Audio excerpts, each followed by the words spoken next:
suddenly realized that the worst student in his class might actually be a long-distance running prodigy. He had been following the boy by car for 10 whole minutes. The speedometer showed 12 miles per hour, yet the boy never slowed down. That left him a little stunned, curious to see how far the kid could go. He kept driving behind him until the boy finally noticed. Why are you following me? You know how fast you were going? What are you, a cop?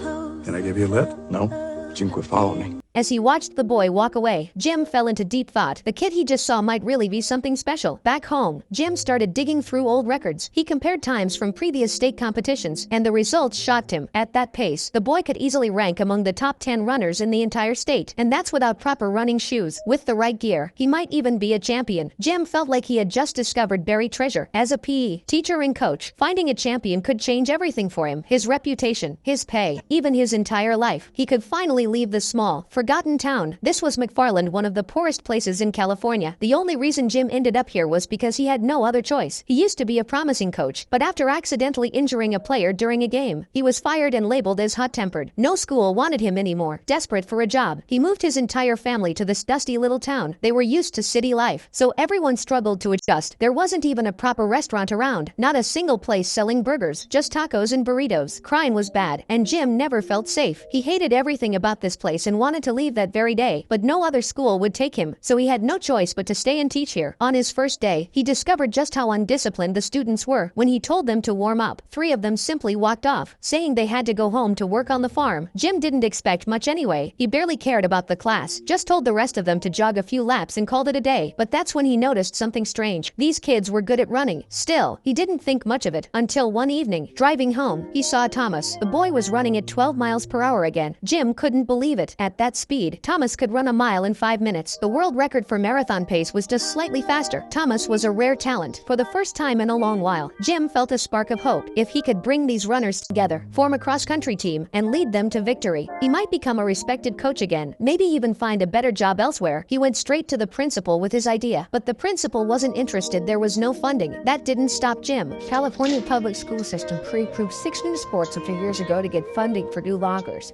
including, guess what? Cross country.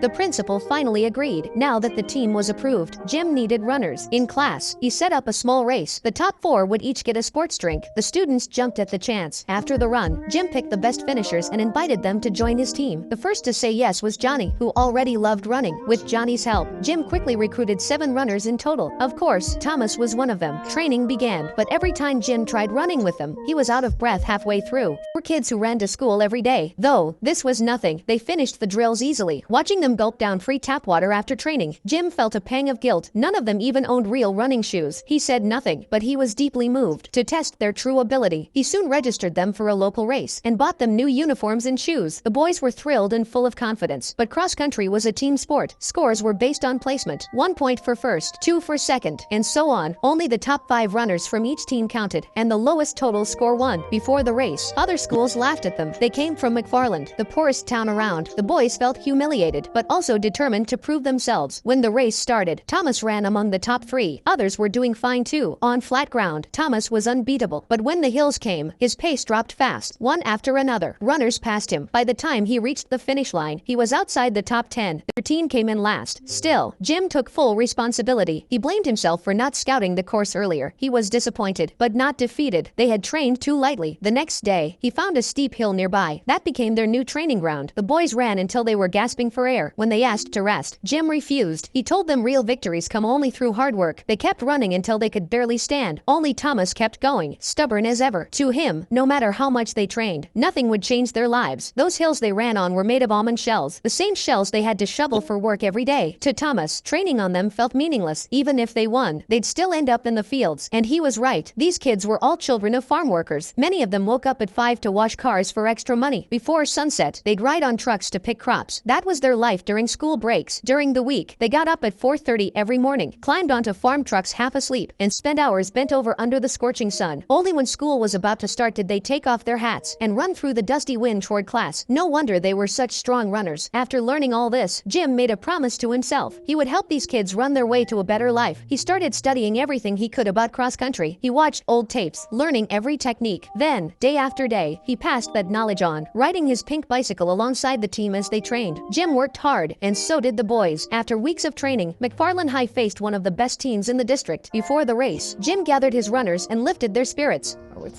Uno, dos, tres, McFarland! The race began. They fell behind at first, but their endurance carried them through. When other runners began to fade, Thomas stayed calm and focused. Near the end, he surged forward, passing everyone ahead. The rest of the team followed. One by one, they won their very first race. No wild celebration, just quiet hugs. But in their hearts, they knew this victory meant everything. A few days later, trouble struck again. Three brothers Danny and his siblings suddenly quit the team. Jim went to their house to find out why, but their father shut the door on him. Cross country's like a TV. He said, "It's not a necessity. Every hour my sons spend training with you is an hour they could be helping me in the fields. You city people will never understand that." But Jim didn't give up. The next morning, as the brothers climbed onto the farm truck, they were shocked to see Jim sitting among them under the blazing sun. He bent down and picked cabbages beside them. By noon, he was exhausted. Only then did he truly understand how hard their lives were. So he made a deal with them. "When you have to work late, we'll train afterward. And on days you need to harvest early, I'll come help. We'll make it work together." He kept his word. And soon, the boy's mother noticed his effort. She wasn't easy to convince, but she had a kind heart. The next day, she organized a community fundraiser for the team. The townspeople, all Mexican immigrants, came together joyfully. They donated what little they could. Thanks to them, the team finally had proper uniforms and running shoes. With new gear, training went smoother than ever. From dusty hills to green fields, from golden wheat plains to shaded forests, the boys ran everywhere, leaving their sweat and dreams behind. Jim told them, "If we keep winning, we'll make it to the state championship. I can't run for you, but if you want to win, you have to believe in yourselves and in each other." With that trust, they kept winning, race after race. Their names appeared in newspapers. Cross country gave them not only honor, but something even greater, hope. One day, an English teacher read aloud a piece written by Jose, one of the runners. "We fly like blackbirds through the morning rain. We rise with the warm wind. When we run, we are the masters of the earth. Our souls soar high, speaking to the gods, watching the world from above. In that moment, we are no longer immigrants, no longer the foolish Mexicans they think we are." The teacher was moved to tears. He thanked Jim for changing their lives. Before the final race that could take them to state, Jim handed out college brochures. He told them, "If you make it to college, you can earn enough to help your families for real." After so many wins, they had become the pride of McFarland. At the regional finals, all they needed was a top 4 finish to qualify. Right before the race, Jim received an offer from a prestigious high school, a chance to finally earn more and move away. But this time, he hesitated. He couldn't just walk away from these kids. When the starting gun fired, everything they had endured led to this moment. Thomas took the lead. The others close behind. The hill that once broke them now felt like level ground. Thomas reached the final stretch still in first place, but a glance over his shoulder made him stumble and fall. He got back up and ran as fast as he could, but finished second. One by one, the others crossed the line. Then came the tense moment of the final results. First place was announced, then second, then third. If they could just get fourth, they'd move on to state. But just then, Thomas turned to Jim and revealed a secret that would change all of their lives forever.